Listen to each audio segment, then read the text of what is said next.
read Owl Moon and you loved the idea of creating a winter project with owls in it, then this is the project for you. So for this project, you're going to need a blue piece of paper, a little bit of white tempera you pour on a paper plate, a piece of cardboard I have pre-cut for you already, some oil pastels, and later on you might need some colored pencils or some construction paper crayons, and also some wipes. So I'm going to show you how we're going to start this project with oil pastels. First, we're going to draw the horizon line. Remember, horizon line separates the ground and the sky. You can draw your horizon line however you want to. It could be straight, wavy, it could be hills.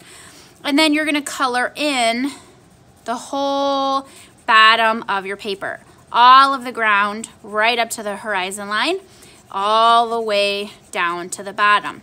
Notice that with my oil pastel, I'm coloring nice and neat, good craftsmanship, coloring all in the same direction. So you can pause the video while you do that part. All right, once you're done with your snow on your ground, you can color your moon. Since owls are out at night, we want to make this look like nighttime. So the moon could be a circle, you could do a crescent moon, a half moon, any kind of moon that you want to. I used a yellow oil pastel and I colored it all in nice and thick. And I kind of felt like the yellow wasn't bright enough on my paper. So I also took a white oil pastel and sort of blended those together. So you can try that. They mix together really nice, just like paint. And remember, it's nature, it's natural. It doesn't have to be perfect. Okay, so color that all in. And you can pause the video if you need to. The next part that we're going to do, we're going to make our tree. And for the tree, we're going to do something called printmaking. Printmaking is kind of like stamping. So instead of painting the tree with a brush, I want you to try something a little bit different. We're going to use the cardboard to make the branches on the tree. So what I do is I just dab it kind of gently into the white paint, and I get a little bit of white paint on the end of my cardboard. Now again, remember, it's nature. It doesn't have to be perfect, and yours doesn't have to look just like mine, but I'm just stamping the paper with the cardboard. And trees, when they grow, they naturally grow a little bit thicker on the bottom, so I'm just kind of stamping in a little bit thicker tree trunk at the bottom. Now, you don't have to color it all in really thick. If you leave some of the blue paper showing through, it'll actually give you a really cool texture, and it'll make it look like a real tree trunk that way.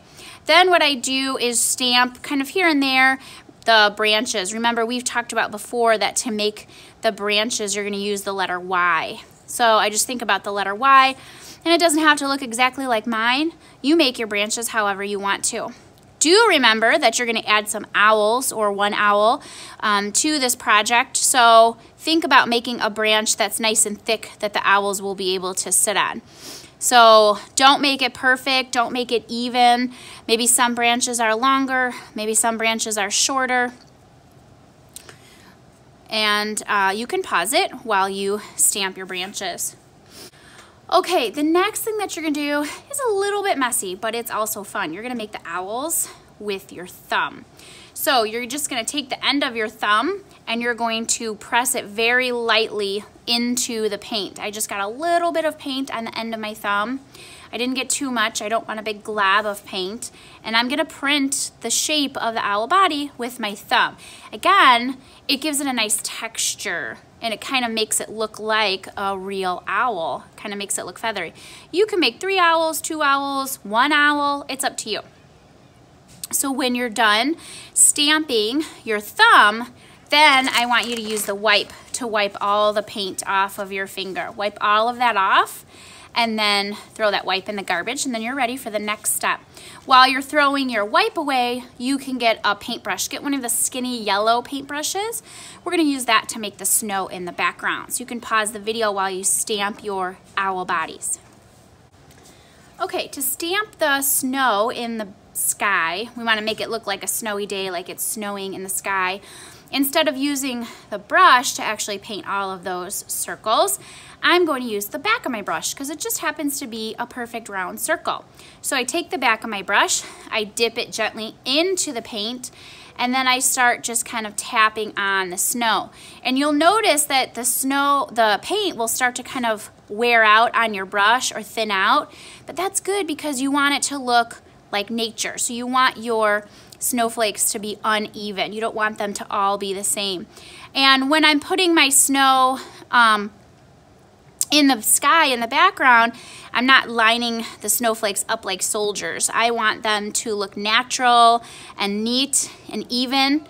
And there's lots of ways you can do snow. You could draw snowflakes in your sky with a colored pencil, a white colored pencil or a silver colored pencil will look really pretty also. You could paint them on if you want them a little bit bigger. So it's up to you. This is just another way that you can make snowflakes. So pause the video while you dot on your snowflakes or draw them if you want to. All right, when you're done with your snowflakes, make sure that you clean the end of your brush with a wipe so that way the next person that uses the brush doesn't have paint on the end of their brush if you did use that to make the snowflakes. Your next step, I want you to use an oil pastel to please put your first name, last name, and your class code on the bottom. Remember, if you turn these into me to enter your name for a prize, I really want to make sure that it's your project. How am I going to know it's yours if you don't put your first name, last name, and your class code? So make sure you do that on the front. That way when I hang these up, everyone can see who made this beautiful piece of art. When you take this home then, you're going to add some details to your owls. You can add eyes to them and feathers and beaks and texture. I put a little bit of texture in their bodies. Now, this isn't all you have to do. If you want to get creative and use your bubblegum brain, you could add trees and snowmen and different details to your project. Construction paper crayons would work good on this. Oil pastel show up really nice on this dark paper, even some colored pencils. So use what you have at home and add some extra details. Make sure you bring this into me after break so I can enter your name into our winter challenge contest. Have fun.